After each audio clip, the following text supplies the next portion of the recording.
inglés. Hoy vamos a hacer la excepción, ¿verdad? Ya que hay muchos visitantes, pero usualmente los domingos hay traducción para el inglés. Pero si usted necesita traducción en inglés, solo déjenos saber. We usually do translations, the message in English.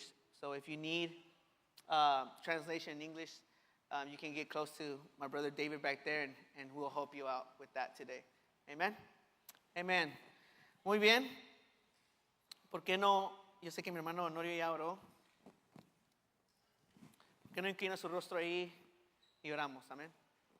Señor, gracias por este día. Gracias porque tu presencia, Señor, se ha manifestado en este lugar. Tú ya estás moviéndote en los corazones. Tú ya estás haciendo el trabajo, Espíritu Santo. Y hoy, Señor, estamos atentos a lo que tú tienes para nosotros, Señor. Úsame, Señor. Usa mis labios, Señor. Que tus palabras, Padre, lleguen a los corazones y traigan fruto a sus vidas, Señor. Haga, Señor, conforme a tu voluntad, Señor. Y traiga recompensa a sus almas, Señor. Tú, Señor, estás presente, Señor, y hablas a los corazones, Señor. Trae ánimo, Señor, al espíritu quebrantado, Señor. Trae restauración, Señor, a aquel que lo necesita, Señor. Gracias, Padre, por este tiempo. Gracias porque podemos escucharte, Señor, y ver lo que tú tienes para nosotros, Señor. Ninguna palabra regresará vacía, Señor. En el nombre de Jesús. Amén y amén. Dios es bueno. Oramos por nuestros pastores que hoy están fuera haciendo el trabajo del evangelio. Están compartiendo allá en Arteaga y estamos orando de que Dios los bendiga y los traiga con bien, ¿verdad? Estarán con nosotros esta semana, pero por mientras estamos nosotros, los hijos, ¿verdad? Estamos cuidándonos los unos con los otros y estamos aquí para bendecir su alma. Amén. He estado lidiando y meditando este mensaje por ya varias semanas y realmente para mí fue una batalla tratar de compartirlo porque había esa lucha interna de si sí lo debo de compartir o no lo debo de compartir. Pero cuando Dios te dice tienes que compartirlo, no importa cómo te sientas, lo tienes que hacer.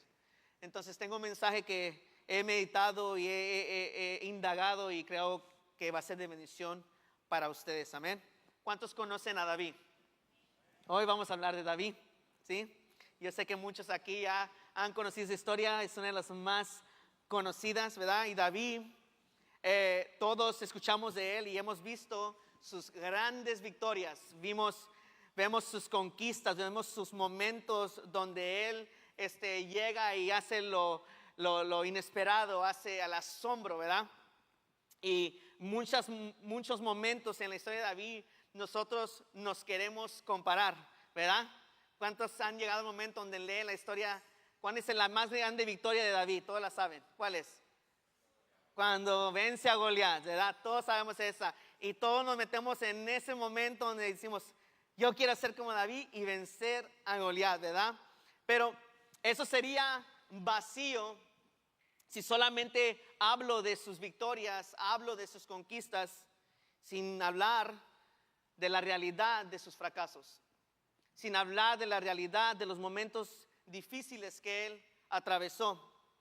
Y chistosamente, me río ahorita porque pues, el nombre que mi papá me lo puso después de leer de este varón tremendo, con conquistas grandes, pero con derrotas muy mal.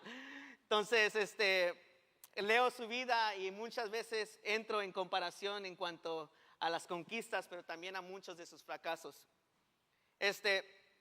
Ya como les expliqué ahorita, ¿verdad? Todos sabemos su victoria más grande con Goliat, pero ¿cuál es la más conocida? ¿Cuál es el fracaso más grande de David que conocemos en la Escritura?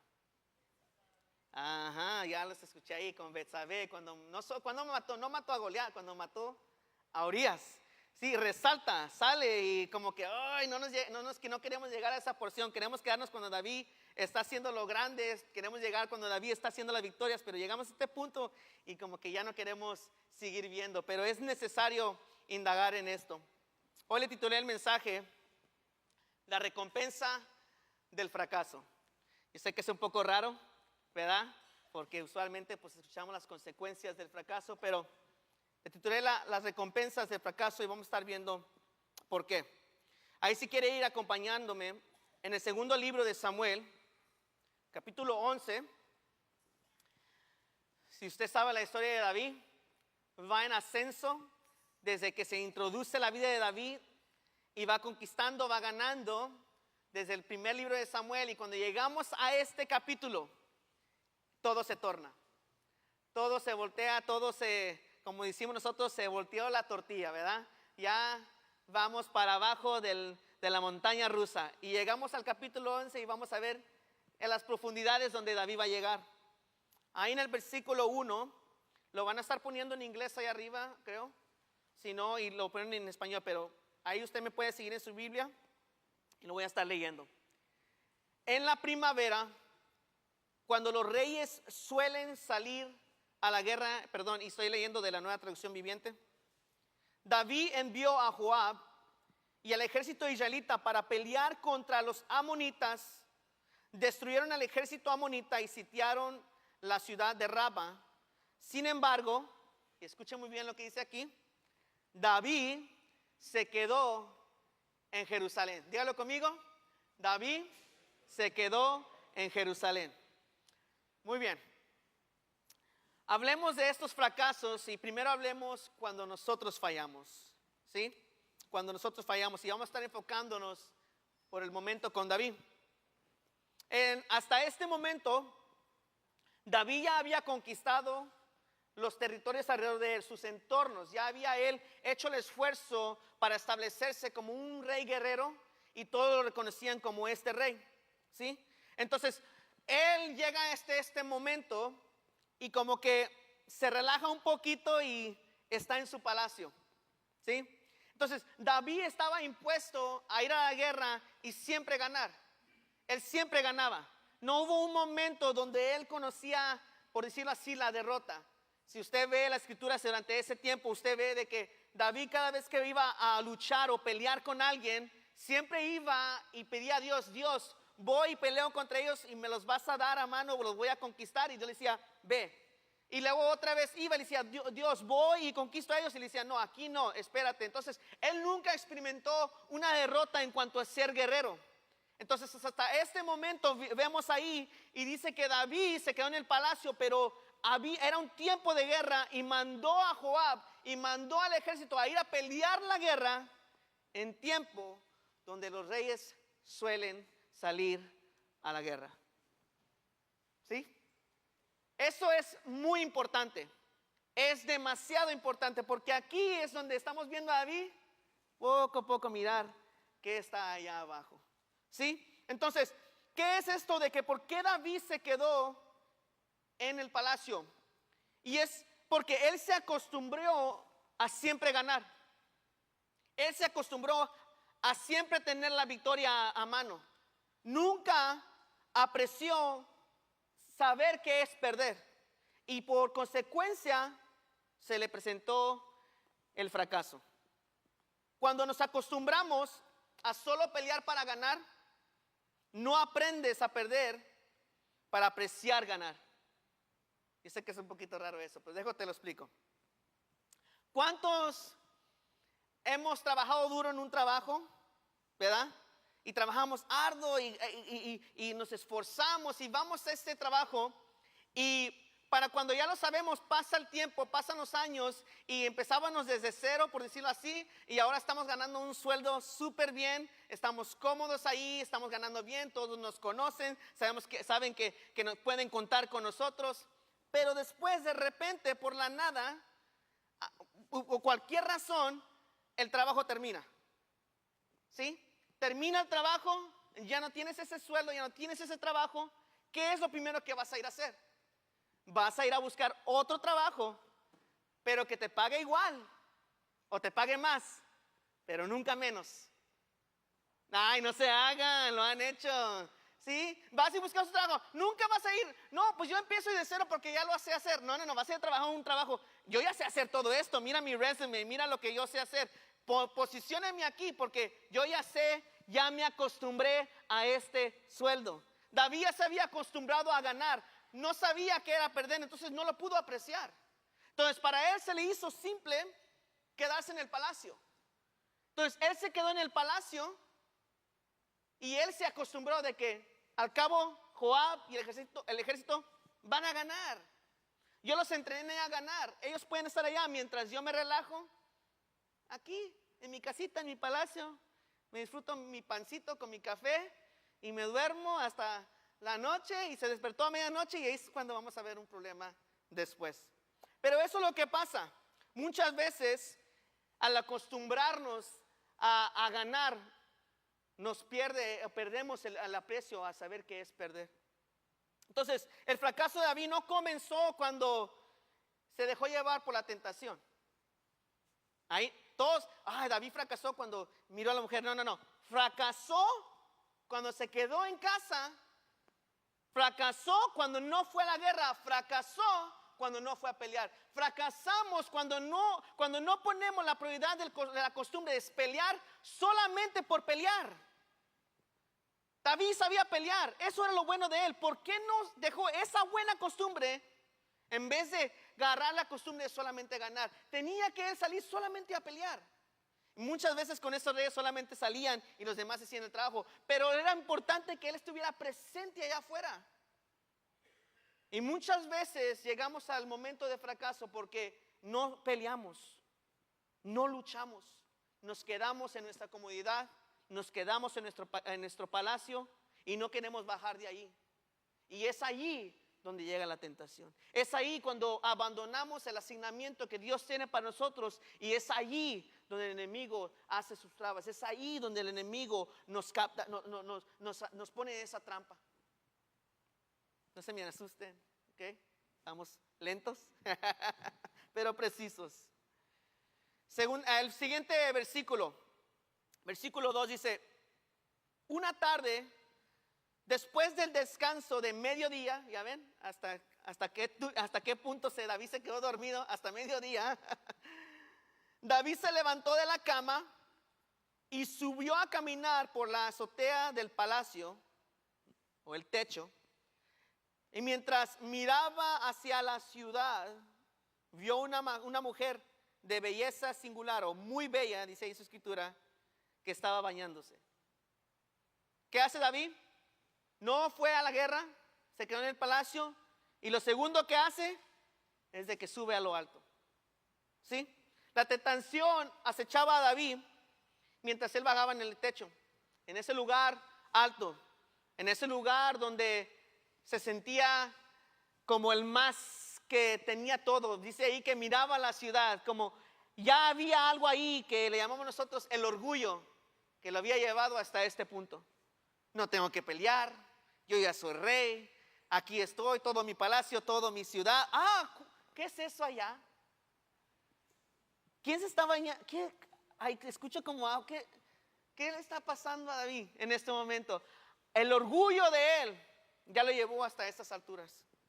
Entonces, la tentación no es pecado, mi hermano. Todos somos tentados, ¿sí? Todos somos tentados. Pero no eso significa que eso es pecado. Pero cuando te acostumbras a entretener la tentación, ahí es cuando empieza el pecado. Cuando la tentación ya se hizo una costumbre, cuando ya dejas que la tentación venga a tu vida y un poquito de esto y un poquito de eso, al cabo no hace mucho mal, ahí ya empezó a hacerse mal, y el orgullo dentro de nosotros no nos llega a la capacidad para tratar de pelear contra esas cosas. Nos acostumbramos a entretener la tentación. Creemos que solamente poquito nos daña, ¿sí? Creemos que solamente, pero a ver, tómese un agua con una gota de ácido. Ahí sí no, ¿verdad? Esa fue la agua con que se bañaba la Betsabé, con puro ácido allí. Eso era para David, ya tenía que tener la alerta en sí, pero no, nada lo despertaba, nada lo podía mover desde su orgullo, porque él ya estaba tan acostumbrado hasta este momento. Dice Job, capítulo 24, 15, no tiene que ir conmigo ahí, se lo voy a leer. Dice: el ojo del adúltero está guardando la noche, diciendo: no me verá nadie, y esconde su rostro. No me verá nadie, Así estaba David. Yo estoy solo, nadie me va a decir nada. Aquí este es mi palacio, nadie me ve. Ya había orgullo dentro de su corazón. Entonces David, un hombre según el corazón de Dios, ¿verdad? Según, conforme al corazón de Dios. Dice la palabra que él escribió ese salmo que dice, meditaba de día y de noche, pero ahora se encuentra en esta noche meditando en otra cosa. Ahora hasta esta noche se le ha despertado algo más. Y viendo esto en este momento, él deja el orgullo que tome su curso. Entonces, no puedes dejar que el orgullo sea lo más fuerte en esos momentos de tentación, porque llega sutilmente. ¿Sí? Él mientras estaba esperando en el techo, sutilmente algo estaba pasando. Y él no estaba en alerta. ¿Por qué? Porque él era bueno para pelear físicamente, pero espiritualmente ya había sido conquistado él. Es bueno hacer el labor y trabajar y servir en el ministerio, trabajar y servir a la comunidad, trabajar para tu esfuerzo, para que tengas la economía bien en tu hogar. Todo eso es bueno, el esfuerzo para pelear en lo natural, en lo físico, todo eso es bueno. Pero cuando abandonas pelear espiritualmente, todo está fuera de balanza. Todo está fuera de orden, nada está alineado conforme a la voluntad de Dios. Él había dejado de pelear. Cuando dejamos de pelear nos lleva al momento de ser orgullosos y creer que todo depende de nosotros mismos, que todo podemos hacerlo en nuestras propias fuerzas. David dependía tanto de cómo él luchaba, de que dijo, no necesito pelear más, no tengo que salir allá afuera. Entonces dejó la tentación de amar su curso y lo posicionó en un lugar de orgullo, poniendo a Dios, y no solamente a Dios, al pueblo, a su ejército, a Joab, a todo el pueblo de Israel en segundo lugar. Él se puso en ese primer lugar. Cuando ves a David siempre poniéndose en segundo lugar para avanzar el propósito del pueblo de Israel. En este momento, cuando llegamos a ese momento de orgullo, nosotros queremos atender nuestras propias necesidades, nuestros propios deseos. Y así no era conforme a lo que quería Dios para David. Ahora, vamos a dejar a David ahí en un rincón por un momento, ¿verdad? Vamos a ver los otros personajes que están incluidos en esta historia. Hablemos de Joab. Ahí vaya conmigo al versículo 14 y 15, dice: entonces, a la mañana siguiente, David escribió una carta a Joab y se la dio a Urías para que se la entregara. La carta le daba las siguientes instrucciones a Joab. Le da una carta a Urías para que se la lleve a Joab. Qué hombre tan tremendo. Y le dice en esta carta: pon a Urías en las líneas de enfrente, donde la batalla sea más violenta, donde la batalla es más fuerte. Luego retrocedan para que lo maten. Tremendo David.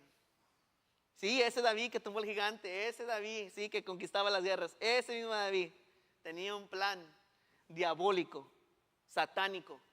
Sí, porque esto no venía de Dios, esto venía de su propio orgullo. ¿Qué pasa cuando nos fallan otros? ¿Qué pasa cuando nos fallan los demás? Y vemos un poquito de Joab. Joab, un general fiel que salió a la guerra en un momento que los reyes suelen salir y ser los líderes para su ejército. Se podía encontrar administrando tácticas en el campo, ganando la batalla para su pueblo. En su obediencia, tuvo que poner a riesgo a los hombres del ejército, no para la victoria, es diferente. Poner los hombres a riesgo para la victoria es diferente. Peleamos para la victoria, peleamos para ser protegidos. No, los puso en riesgo para ejecutar la desobediencia de un rey fracasado, para poner a un hombre a riesgo, para quitarle la vida a un hombre solamente, y puso todo un ejército a riesgo. Entonces, Joab, imagínense, le manda esta carta en las manos de Urías, se la entrega a Urías a Joab. Joab agarra esa carta, la abre, Urías enfrente de él y la lee. No creo que la leyó a voz alta. Y la está leyendo y ahí mira el nombre de Urías. La cierra, vete al campo. Imagínense solamente cerrar los ojos y pensar, mi rey, que tanto respeto, el rey que luchaba con él mano a mano, el rey que cuando andábamos en la cueva y estaba el rey que supuestamente tenía que tomar su lugar, y cuando los demás soldados querían matar a Saúl, David dijo, no vamos a tocar el ungido del Señor, no lo vamos a matar. 2 veces tenía la oportunidad David matar a Saúl, el rey que antes estaba en posición antes de David, y ahora un simple soldado va a matar. ¿Qué contraste? ¿Qué diferencia? En un momento donde David no iba a hacer lo bueno, ahora Joab tiene que recibir a este rey que era su amigo, hacer lo malvado, hacer lo indigno. Ahora su amigo lo está poniendo en una posición donde pone en riesgo al ejército y él tiene que obedecer. Entonces, cuando esto pasa, ¿qué es lo que pasa en nuestro corazón? Muchas veces cuando nos fallan, muchas veces nos podemos acostumbrar a una persona que estimamos mucho, ¿verdad? Que nos fallen y si nos fallan usualmente, constantemente, como que nos acostumbramos, es como que, pues esta persona pues me fracasa y pues, o me hace mal, lo que sea, y pues ya estoy impuesto, ¿verdad? No afecta mucho, porque así son esa persona. Pero ¿qué pasa cuando la persona que estimas mucho, que nunca te ha fallado, siempre ha estado ahí por ti, y de repente, de un solo, te hace el mal? Imagínense cómo se sentía Joab. En ese momento como que, tú eres el rey. Tú estás aquí para proteger a ese hombre. Estás aquí para defenderlo a él. Y ahora estás volteando tu cara para que, imagínense David, siempre estaba con él en la guerra, defendiendo a los más débiles. Y ahora al más débil está matando. Y lo tiene que hacer Joab. Tiene que ser cómplice del acto de su rey. No es voluntariamente, lo está poniendo en una posición donde él no quiere estar. Versículo 17 dice, y cuando los soldados enemigos salieron de la ciudad para pelear, Urías, el Eteo, murió junto con varios soldados israelitas. ¿Quién murió? ¿Quién murió? ¿Y quién más? Varios soldados. Imagínense cómo sentía Joab. No solamente murió Urías, también murieron varios soldados. Joab hizo lo que David pidió, pero el precio para obedecer el fracaso de este rey no solamente le costó la vida a Urías, sino también a los de los soldados. ¿Cómo cree que se sintió David cuando le regresaron las noticias de que sus soldados se habían muerto? ¿Cree que estaba feliz David? Mire cómo le responde a Joab. Versículo 25. Le da el mensaje a David que ya murieron los soldados y Urías. Y así le contestas David. Bien, dile a Joab, no se desanime, como dicen los mexicanos, no se agüite. No se preocupe, no te preocupes David. La espada devora a este hoy y a aquel mañana. La próxima vez esfuérzate más y conquistará la ciudad. Lo tomó por menos. Con tal de que Urías estuviera muerto, no importaba cuántos hombres en su ejército tenían que morir. No lo valoró. No valoró a Joab. No valoró a Urías. No valoró a los soldados. David le había fallado al pueblo de Israel. David le había fallado al ejército de Israel. David le había fallado a su amigo Joab. Y con mucha razón, Joab se tenía que enfurecer. Con mucha razón, él tenía que sentirse como que el más despreciado. Porque él tenía que ser parte del acto de su rey. Y por si eso no fue suficiente, al rey no le importó cómo se sentía. Solo anímate, va a estar bien. Después ganas otra pelea. Porque el que se había acostumbrado a ganar era David, no Joab. Joab estaba experimentando la pérdida, no David. ¡Ugh! Es diferente cuando tú experimentas pérdida y otros no te consideran. Tienes que tener la valentía para levantar la cara y decir, ¿sabes qué, Dios? Tú estás a mi lado. Cuando los demás me fallen, tú estás conmigo. Proverbios 14:34, no tiene que ir ahí conmigo, dice, la justicia engrandece la nación. Claro, la justicia hace bien a una nación, mas el pecado es afrenta, o en otras palabras, deshonra de las naciones. Cuando haces justicia, es bueno para todos, pero cuando el pecado empieza a tomar lugar, trae deshonra a todos los que están a tu alrededor. ¿Y la deshonra qué trae? La deshonra trae vergüenza. ¿Qué vergüenza sentía Joab en ese momento de ser deshonrado por su rey? Tenía que ser del otro lado. Una cosa es de que el general no le haga caso al rey y deshonre al rey, pero que el rey deshonre a sus soldados, qué vergüenza. Entonces cuando pasa esto, ¿cómo sentía? Y yo pensaba, ¿cuántos padres aquí han deshonrado a sus hijos? Yo soy padre, yo entiendo. ¿Sí? Nos ha pasado. Pero ¿cuántos hijos? Y los contamos. Con la palma de nuestras manos nos han deshonrado a nosotros como padres. Especialmente aquellos que ya tienen sus hijos adultos, que han visto toda su vida y que han experimentado momentos de vergüenza. ¿Cuántos han estado allí? Cuando tus hijos te pusieron un momento donde no quieres enseñar la cara en la iglesia o en el trabajo o X cosa porque lo vieron allá haciendo X. Allá lo vieron andando con la chamaquita o la X cosa. Tú ya sabes, pasa con las familias. ¿Sí? Y como que, ¿cómo quieres que ponga la cara ya con los hermanos o en el trabajo? Y allá andas haciendo estas cosas. Vergüenza te debía de dar. Y él escuchó, hay una hermana que está sentada allá, no voy a decir quién es su nombre.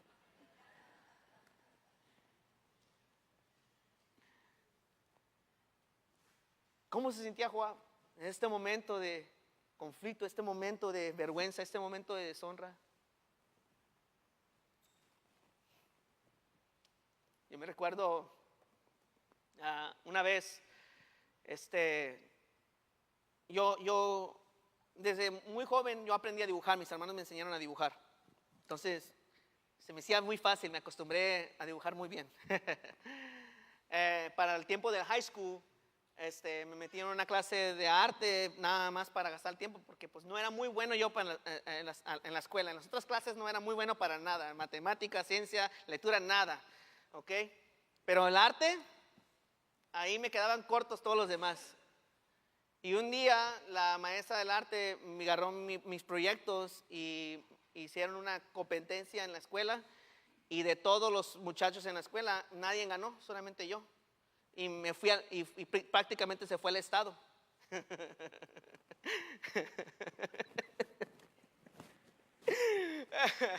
Y yo gané, nunca había ganado la escuela, nunca había ganado un muchacho en la escuela.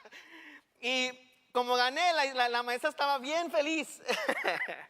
Y iban a ir a un, ¿cómo se dice? Como show para enseñar el arte que habían hecho.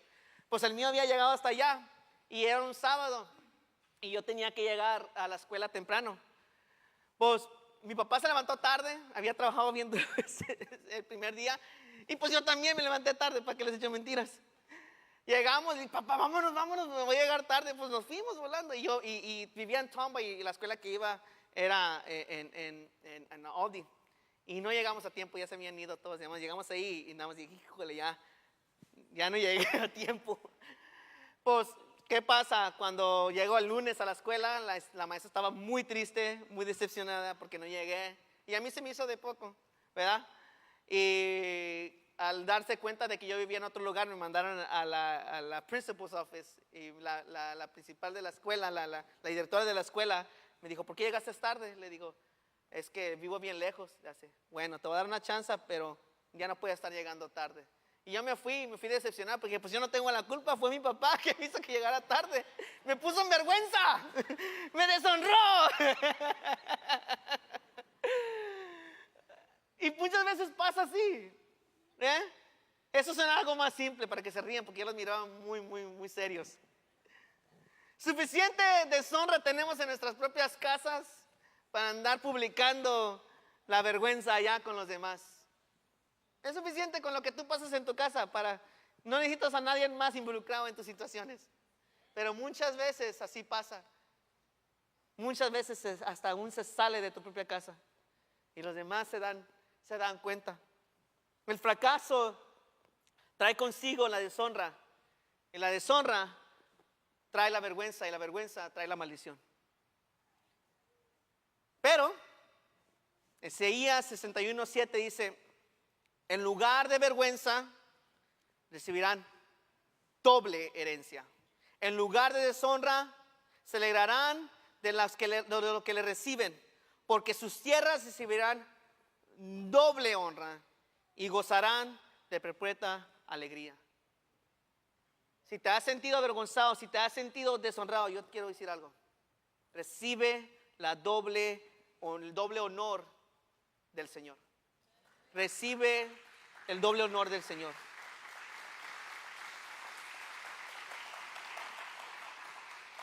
Todos hemos lidiado con personas que son bien cabezones, dice mi papá. Y nos irrita, ¿verdad? En este momento David, el cabezón aquí, es el que la está fallando. Pero se nos olvida bien rápido que en un tiempo nosotros también fuimos ese cabezón. ¿Sí? Muy rápido. David, no tiene que ir conmigo, pero unos capítulos atrás, capítulo 3, el 39, David está con sus soldados, ya es como rey, y le dice, estás teniendo una situación ahí con sus soldados, y dice, y aunque soy rey ungido, todavía no había llegado a ser rey de Israel por completo, aunque soy rey ungido, estos hijos de Sarbia, ¿quién es Sarbia? Sarbia era la hermana de David. Y Sarbia tenía 2 hijos. El primero se llamaba Abisai. ¿Quién cree que era el segundo? Joab. Joab. Y David dice esto de Joab: son muy duros para que yo los controle. Por eso que el Señor les dé a estos hombres su paga por sus malas acciones. Joab también era un cabezón y fracasó. ¿Se le había olvidado o qué? Él también había hecho un mal, ¿sí? Y le hacía el trabajo duro a David. David quería conquistar y estos se pasaban en el extremo. Eran muy duros para controlar. Pero así es. ¿Te van a fallar? Claro, te van a fallar. ¿Te han fallado? Sí, te han fallado. Pero no olvides de que en un tiempo tú también le has fallado a alguien más. Tú también has deshonrado a alguien. Así como mi papá me trajo vergüenza a mí, yo también le traje mucho más vergüenza a él. Muchísimo más. Y yo lo reconozco. ¿Sí? Como les dije, yo no era muy bueno en las clases. Si las pasaba por panzazo. ¿Ok? Y un tiempo hubo cuando estaba en la high school que yo, ¿cómo se dice? Pues no iba a todas las clases o no iba a la escuela unos ciertos días y no era sábado y domingo, ¿ok? Mi mamá se cansó de estar atrás de mí diciéndome algo y un día íbamos en el carro con mi papá y mi papá me dice, yo tengo que hablar contigo. Y yo aquí como que, ok, tú nunca quieres hablar conmigo, yo seriamente. Y dice, yo necesito que hagas una decisión.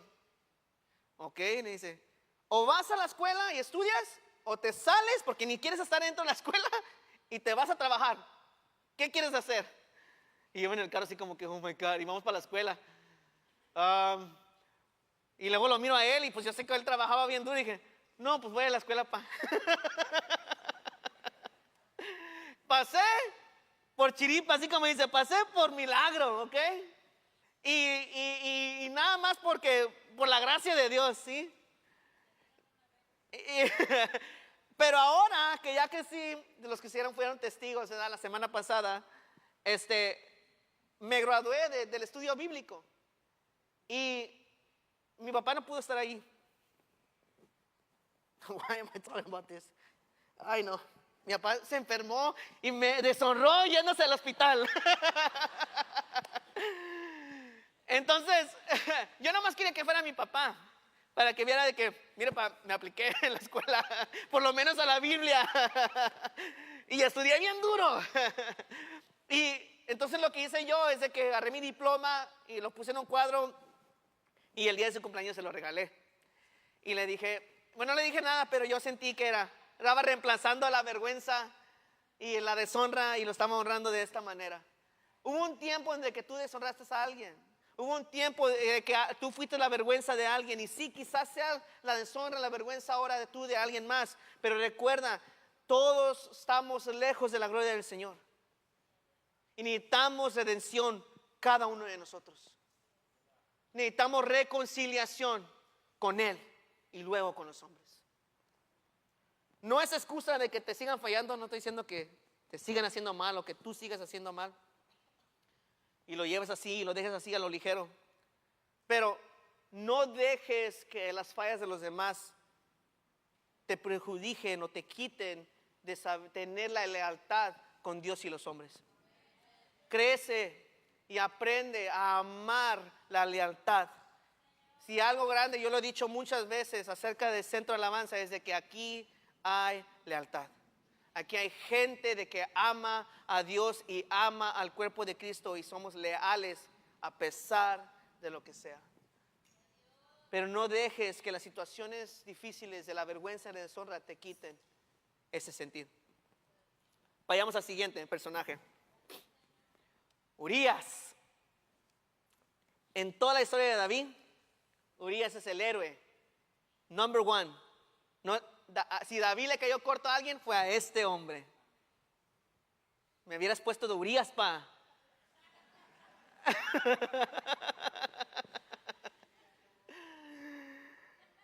Cuando nos manipulan a fracasar, Urías, un simple guerrero, luchó en el campo de batalla en una época donde los reyes suelen salir. Se encontraba un simple soldado ahí. No tenía mucho ese soldado. Era como un hombre pobre que poseía solamente una oveja. Sin embargo, estaba dedicado a salir y luchar por su redil. El problema con este simple hombre es de que vivía bajo la sombra de un hombre muy rico con muchas ovejas. Y fue preparado para morir en batalla para que se le robara su simple oveja de su redil. Capítulo 11, versículo 11 dice, Urías le contestó a David. Hasta este momento, Urías es llamado por David y lo traen David para que él pueda irse con su esposa y dormir con ella porque ya se dio la noticia de que está embarazada. Y eso es lo que le responde Urías a David cuando lo trató de mandar a su casa. El arca y el ejército de Israel y el de Judá están viviendo en carpas, y Joab, al que no consideró David, y los hombres de mi señor están acampando a cielo abierto. Y fíjense en la expresión de Urías, que me tocó mucho mi corazón. ¿Cómo podría yo ir a casa para beber, comer y dormir con mi esposa? Juro que jamás haría semejante cosa. No haría yo tal cosa. ¿Cómo es de que ellos están peleando allá afuera y yo me tengo que ir a mi casa cuando allá están arriesgando su vida? Joab, los soldados, todos los demás. Ya hubiera sido para que Uriel le dijera, y tú también deberías estar allá con nosotros. ¿Te la estás pasando relajado? tratando de protegerte nosotros aquí. Urías, aunque era un simple soldado, era más honorable que su rey. Piensa en eso. Urías, aunque era un simple soldado, era más honorable, tenía más dignidad que su propio rey. Era más íntegro que su propio rey, hasta en este momento. Elegido, era fiel al servicio. Y no negoció luchar allá afuera para estar relajado en su casa. Sin embargo, se convirtió en la víctima del fracaso de este rey. Urías podía caer en este fracaso, en el fracaso de ser manipulado, de que él estaba abandonando su casa, abandonando su esposa, abandonando sus hijos, si es lo que tenía, y no creo que tenía, abandonando su familia, y pudiera sentirse como que el más fracasado por el rey. Es que ya las han pasado, hermano, te la pasas mucho en la iglesia, mira tu familia.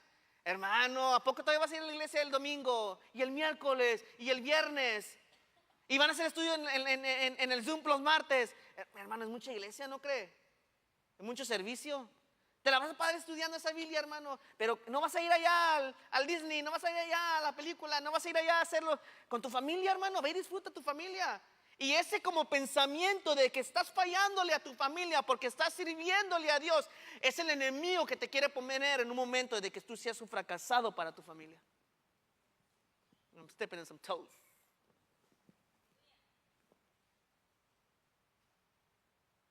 Urias no se dejó engañar por esa mentira. Allá, ahorita, si soy esposo, pero en el momento soy esposo soldado. Y estoy aquí para pelear. ¿Cuántos varones están aquí para pelear? Fíjense lo que dice 2 de Timoteo 2:4. Ningún soldado, dice. Not one. Not one. Ningún soldado se enreda en los asuntos de vida civil. Yo sé que esto va un poco en contra de lo que nosotros a veces enseñamos, pero entienda este versículo, lo que le está diciendo Pablo a Timoteo, un hombre que se dedicó al evangelio por completo, le está diciendo a otro hombre que se va a dedicar al evangelio por completo, se va a dedicar a servir a Dios por completo. Ningún soldado, Timoteo, ningún soldado se enreda en los asuntos de la vida civil, porque será así. No podría agradar al oficial que lo reclutó. ¿Por qué te enlistaste? ¿Por qué te metiste en el ejército de Dios? Porque Él te invitó. Y si Él te invitó, no tienes tiempo para estar enredándote en otras cosas que Él no te ha asignado a hacer. Muchas veces fracasamos porque las preocupaciones de la vida cotidiana, y es muy importante, sí lo sé que es, pero no dejes que te manipule a abandonar tu asignamiento del cual propósito de Dios te llamó. No dejes, tú estás peleando dentro del ejército de Dios para proteger a tu familia, para proteger a tus hijos. Espiritualmente hablando, tú estás en este ejército y estás peleando por ellos. No puedes abandonar tu asignamiento. Urías no podía ir a su casa porque eso le estaba diciendo a su familia y eso le estaba diciendo a su esposa: a mí no me importas tú. Yo me lo voy a pasar aquí relajado, y si vienen a conquistar y quitar todo y a robarnos y a destruirnos, tú no me importas porque no estuve yo para defenderte. Pero nos manipula a veces la idea de que no, es que es mucho, hermano. No, yo estoy aquí cada domingo y cada viernes y cada miércoles porque estoy peleando por este ejército, estoy peleando por mi familia, estoy aquí para defender. Si no me ves aquí es de que no estoy peleando.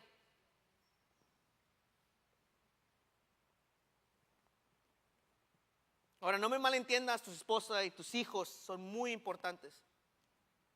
Muy importantes. Pero Dios te enlistó y tú le dijiste que sí. ¿Cuántos le dijeron que sí? ¿Cuántos le dijeron que sí? Entonces hay un asignamiento, hay pelea que tenemos que conquistar.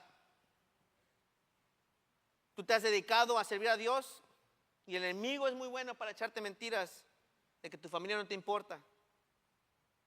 porque sirves demasiado a Dios o sirves demasiado en la iglesia. Y no te estoy dando licencia para que abandones a tu familia y solamente te dediques al servicio de Dios o al ministerio. No, van las dos cosas en mano. Sirvo a mi familia mientras sirvo a la iglesia y sirvo a Dios. Sirvo a Dios y sirvo a la iglesia mientras sirvo a mi familia. De esta manera peleo. Llegará un tiempo en la vida de Urías, si es de que se siguiera la historia, donde ya se iba a ganar la batalla y él pudiera llegar y atender a su esposa y a su casa. Pero lo trataron de manipular, pero no pudieron. La fidelidad de Urías a la misión, a sus compañeros, a sus soldados, reflejaba una devoción de David que él una vez tuvo. Y esto fue lo sorprendente de mí, de todo este mensaje. Quiero que entienda esto. David tenía este mismo sentir hace mucho tiempo. Y Urías hace como un tipo de eco de las palabras de David cuando él le declara de que él no va a ir a descansar a su casa. En el Salmo 132, no tienes, bueno, ¿sabes qué? Sí, pónmelo arriba para que vean las palabras de David. Salmo 132, 3 y 5. David expresa algo muy particular aquí. Y dice, y bien joven, dice: no iré a mi casa o a mi hogar, ni permitiré descansar, no dejaré que mis ojos duerman, ni se cierren los párpados adormecidos, hasta que encuentre un lugar de construir una casa para el Señor, un santuario para el poderoso de Israel.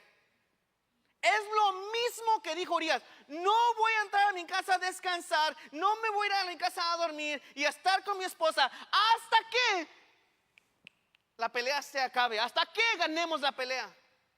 Y yo creo que cuando escuchó esas palabras David, como que, bueno, no sé si le llegó el 20 todavía, porque ahorita vamos a ver todo eso. Pero no estaba haciendo conciencia de lo que estaba pasando, lo que Dios le estaba recordando en este momento. Hubo un momento donde David se esforzaba a pelear para que la presencia de Dios estuviera en Israel. Y ahora se encuentra lejos de ese propósito. Ahora David está dormido. Ha dejado que sus ojos se cierren. Espiritualmente él está muerto. Y Urías hace ese eco. Nosotros tenemos que hacer ese eco cada día. No vamos a dormir hasta que su presencia habite en medio de nuestros hogares. No vamos a dormir hasta que su presencia habite en esta iglesia. No vamos a dejar que el enemigo tome su lugar hasta que Dios haga su voluntad.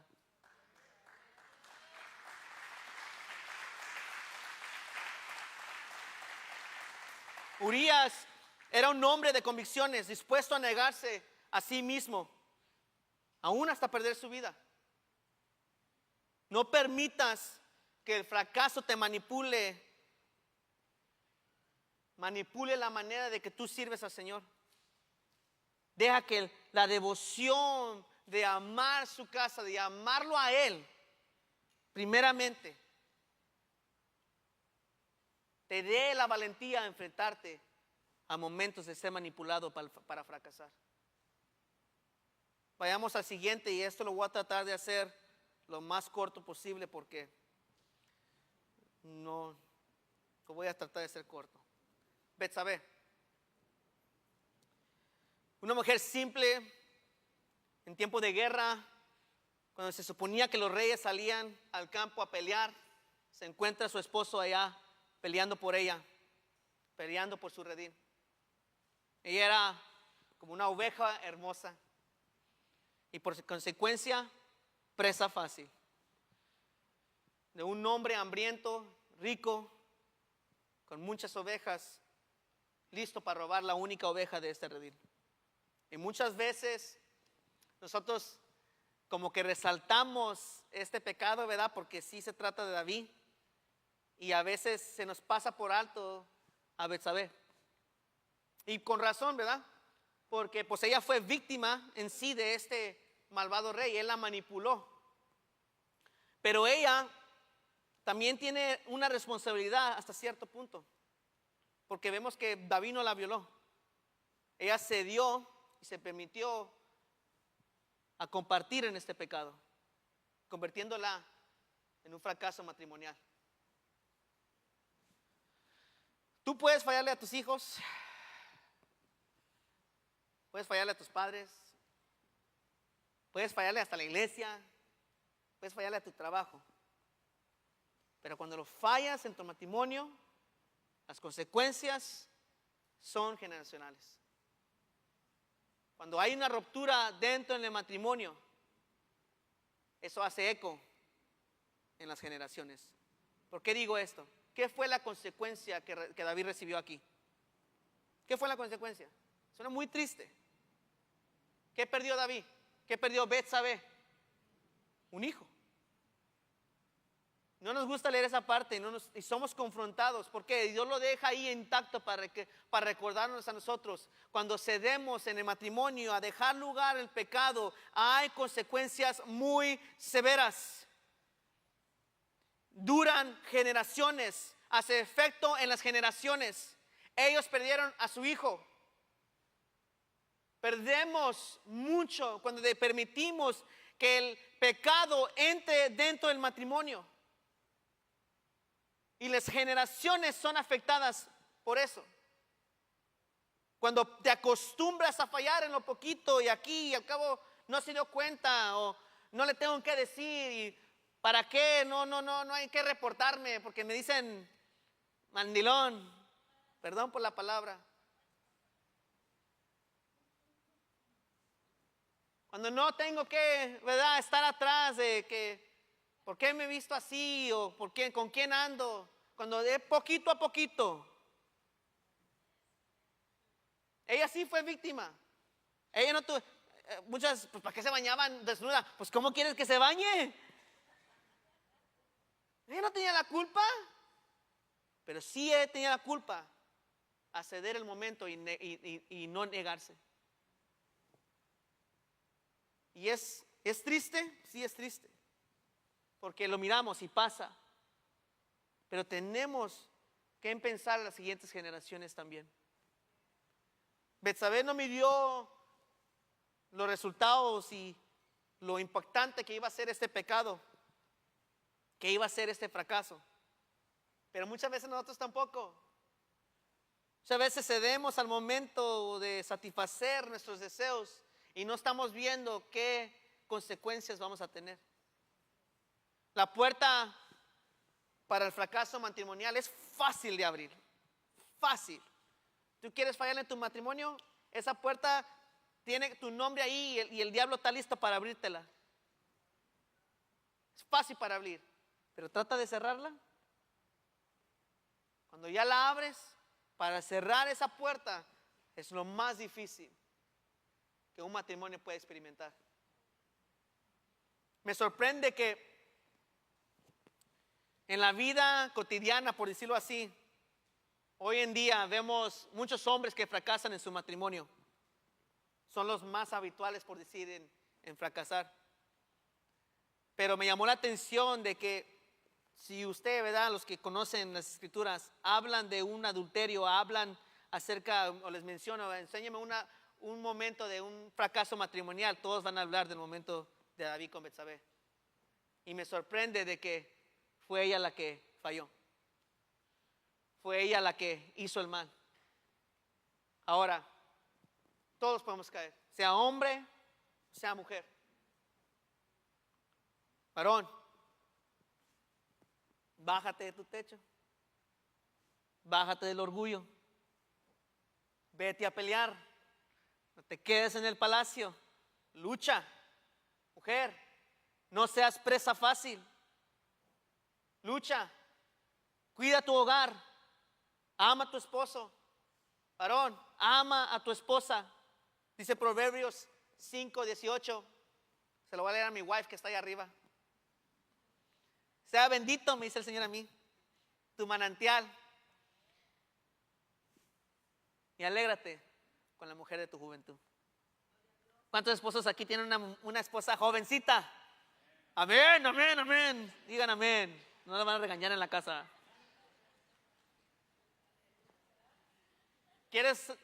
Escuché a un varón, el pastor Andrés Speaker, dijo que un día le preguntó a uno de sus líderes, pastores, ministros, que cuál era el éxito para su ministerio. Y que el ministro le dijo, ¿tú quieres saber el éxito de mi ministerio? Y le dijo, sí, quiero saber. Ya la imam me va a dar el 1, 2, 3 steps de cómo hacerle para ganar en el ministerio.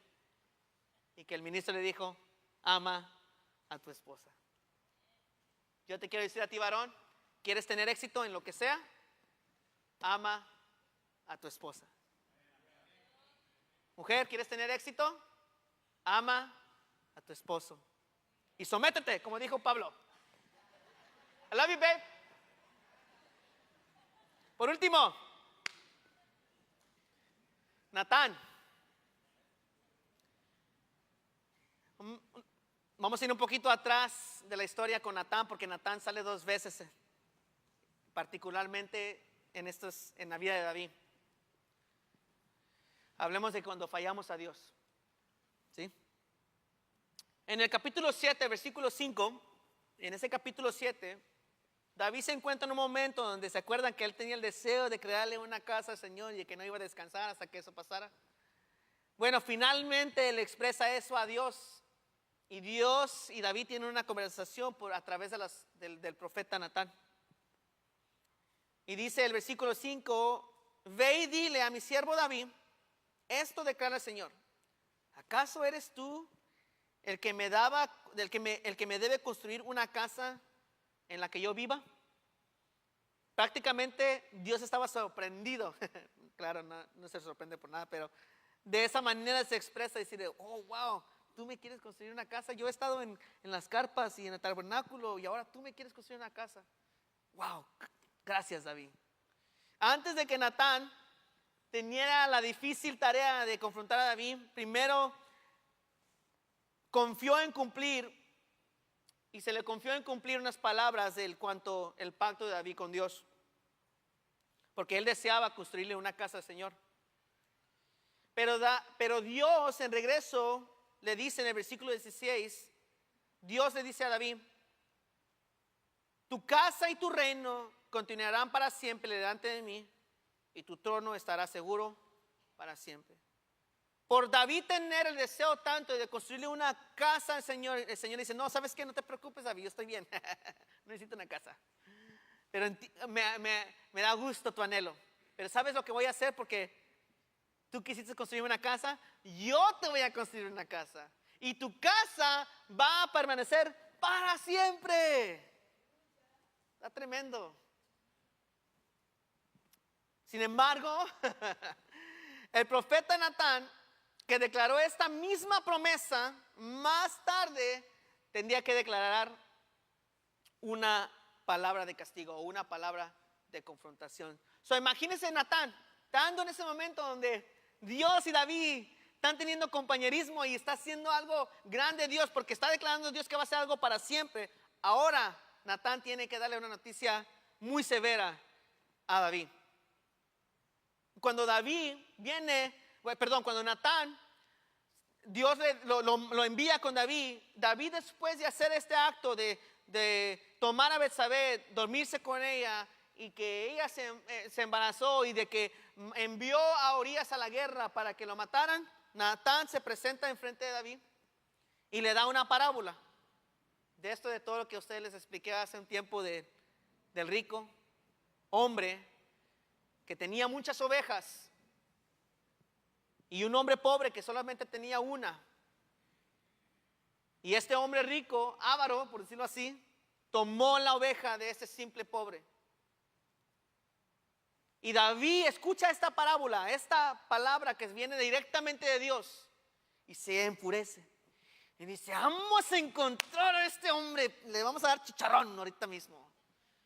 Hay que buscarlo y hay que matarlo, hay que poner juicio sobre él. Y esta es la palabra. Yo creo que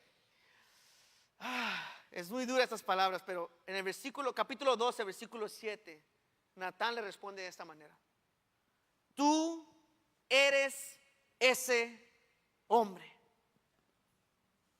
Después de darle esta palabra, dice: tú eres ese hombre. Natán no solo era un mensajero que traía bendición, sino era un mensajero que hablaba la verdad. Natán no solamente aplaudía las victorias, sino que también confrontaba sus fracasos y sus fallas. Natán no solamente estaba ahí para ver la obediencia de David, pero estaba ahí para ver la desobediencia y llamarlo acerca de esa desobediencia. Así es Dios. Dios sí nos bendice y está ahí, nos aplaude nuestras victorias y ve nuestra obediencia, pero también está ahí y nos confronta y nos dice la verdad cuando fracasamos. Él mide las dos cosas. Yo te bendigo, pero también voy a confrontarte donde estuviste mal. ¿Hay momentos de confrontación? Claro que sí. Y tenemos que tomarlos duro. Tenemos que enfrentarlos. Y especialmente cuando vienen de Dios. Miren, hay algo particular acerca del pecado de David que me interesó mucho. Yo creo que es de gran bendición para ti, porque va a ser de bendición. Pero fíjense, en cuanto a los 10 mandamientos, en ese tiempo, cuando David codició a la esposa de su vecino, es donde rompió el 10º mandamiento. Ahí cuéntenos conmigo. Ahí va el 10. Luego, lo que llevó a cometer adulterio, rompió el 7º.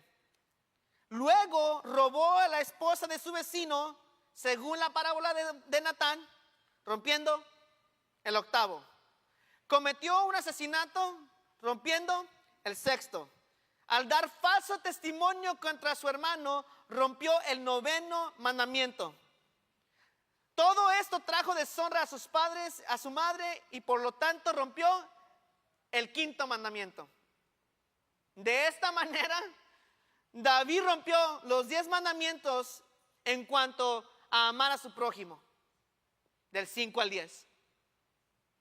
Y si eso no es suficiente, al hacer esto, a deshonrar a su prójimo, a hacerle mal a su prójimo, rompió los primeros 4 en deshonrar a Dios. ¿Por qué? Porque amarás a Dios y amarás a tu prójimo. David rompió todos los 10 mandamientos en una sola sentada. Difícil. Pero dice 1 Corintios 10:12, así que el que piense estar firme, mire que no, ¿qué? Si lo miramos, sí, David, no, hombre, ¿cómo pudo? ¿Tú te crees estar firme? Fíjate, mira que no caigas. Entonces, ¿qué podemos hacer frente al fracaso si el más firme puede caer? Después de enfrentar estas consecuencias de su fracaso, porque, que yo les digo algo, tenemos que enfrentar las consecuencias del fracaso. Se tiene que pasar. Hay consecuencias. David sufrió las consecuencias. Pero ¿qué pasa en frente al fracaso? Tiene que depender de Dios. Fíjense, capítulo 12, versículo 13.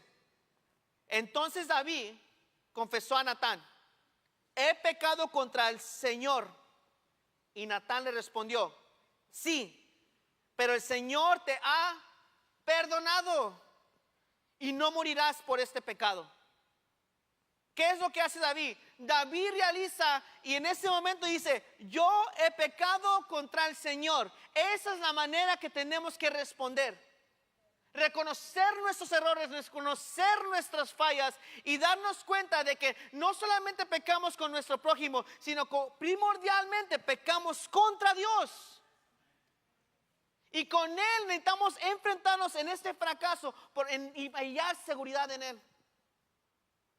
¿Qué pasa en este momento? No sé cuándo o cómo es que pasa. Pero fíjense, les voy a dar una tarea muy rápida. Los que tienen todos en su Biblia. Vaya al Salmo 51 conmigo. Ahí vaya al Salmo 51 conmigo. Y los que tienen a la Reina Valera, díganme qué dice en el título ahí arriba. Salmo 51. ¿Quién lo tiene? A ver, ¿qué dice el título, mi hermano? ¿Y qué más? A ver. Arrepentimiento y plegaria pidiendo purificación. Me gustó esa no la había oído y eso prácticamente va a ser. ¿Quién más? Miren, le voy a decir lo que dicen unas. al músico principal, Salmo de David, cuando después que se llegó a Betsabé y vino a él Natán. Ahora, esos títulos no solamente los pusieron ahí para tener información, pero ese salmo se escribió en este momento, cuando Natán y Dios lo estaban confrontando. No voy a leer todo el versículo, solamente quiero subrayar 3 cosas de las que él menciona en este salmo. Primero, él ora y dice estas palabras: purifícame con hisopo y seré limpio. El hisopo era medicina, se usaba como medicina. En las culturas antiguas se usaba para lavar, ¿verdad? Como remedio para cosas naturales, como problemas respiratorios, infecciones o cosas así. También se usaba como para efectos aromáticos, ¿verdad? Y para limpiar. Entonces, era común usar este hisopo, estas plantas.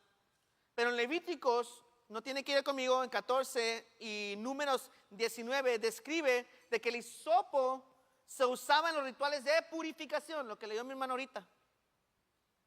Purificación para los leprosos y aquellos que se contaminaban al tocar un cadáver. Entonces, David fracasó y lo hizo sentir como un leproso, uno que estaba involucrado con tocar un cadáver porque mató a alguien. ¿Sí? La lepra en ese tiempo se conocía de que era incurable. La única manera es de que tenía que pasar un cierto milagro. Y si algo pasaba de que un leproso pudiera tener este milagro y tratar y ser limpio, él tenía que presentarse con los sumos sacerdotes, y ahí le presentaban un ritual con hisopo, y ahorita vamos a ver qué más, para que él se declarara limpio y pudiera entrar a la comunidad. Entonces, ¿qué le está diciendo a Dios? Dios, límpiame como un leproso para que yo pueda entrar en comunión contigo una vez más. No puedo tener comunión contigo porque estoy sucio, he fracasado, pero contigo he pecado. Y tú me puedes introducir para atrás a la comunión contigo, para entrar en relación contigo, para tener ese encuentro contigo, porque mi pecado me hace sentir sucio y contaminado. El fracaso nos hace sentir sucios y contaminados. Pero Cristo es el único que te puede limpiar como ese hisopo. Segundo, en ese mismo salmo dice: no me quites tu santo espíritu. Ahora, para David esto era válido decir, porque Cristo aún no se presenta en la historia y el Espíritu Santo no estaba establecido como hoy en día. Pero nosotros no tenemos excusa.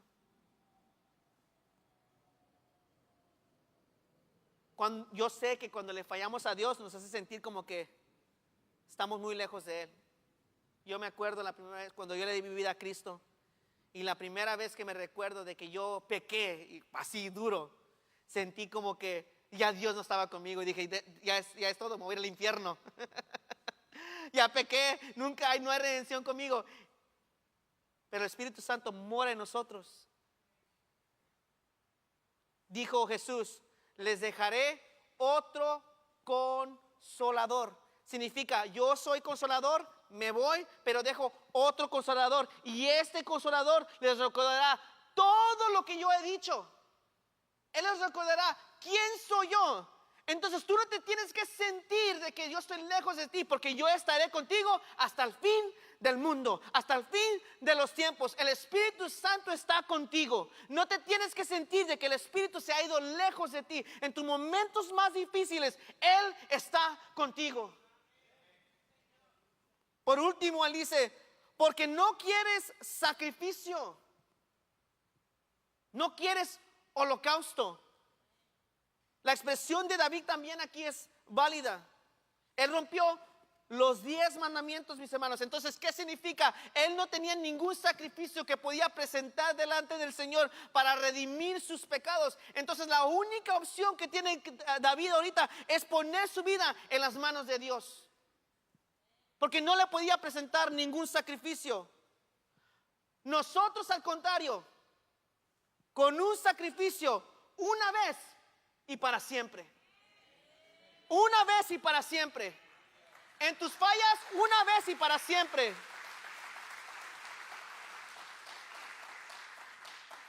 Este es el Cordero que quita los pecados del mundo. Si se pueden poner de pie.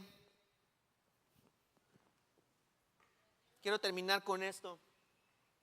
Ahorita les dije de este ritual. Come help me, John, please. Este ritual que hacían en los tiempos antiguos con los leprosos y gente que estaba contaminada. Fíjese lo que hacía. Un sacerdote tomaba 2 aves. Se cree que también eran palomas, pero 2 aves. Agarraban una madera de cedro y el hisopo para purificar a un leproso. Una ave era tomada y era sacrificada sobre unas aguas que estaban, unas aguas corrientes, por decirlo, un tipo de río. Entonces agarraban la ave, la sacrificaban y dejaban que el río fluyera en esta ave y el agua corriera con esta ave ahí. Y contenía la sangre y el agua que iba corriendo de este sacrificio. Entonces unían el agua y la sangre, agarraban el hisopo y lo unían junto. Entonces, ¿qué es lo que pasaba? Traían esa agua y luego, mi hermano, pase para adelante. Vamos a agarrar, sí. No tengo agua si no le tiraba mucha agua. Estoy jugando. Usted está leproso, vamos a decirlo así, pero Dios ya lo limpió. Entonces se ha declarado limpio. El sacerdote venía con la agua de la sangre y la agua, el hisopo, y lo rociaba en aquel que ya ha declarado limpio. Y eso te declaraba libre. No. ¿Qué pasaba? Eran 2 aves. La otra se soltaba y era libre. Una tuvo que tomar el lugar de la otra. Dios, Jesús tomó tu lugar para que tú seas libre. Gracias, mi hermano.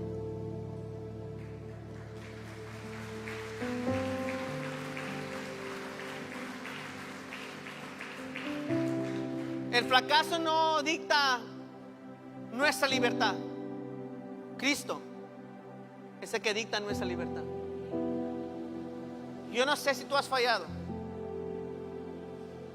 o te han fallado o te han manipulado para que tú fracases.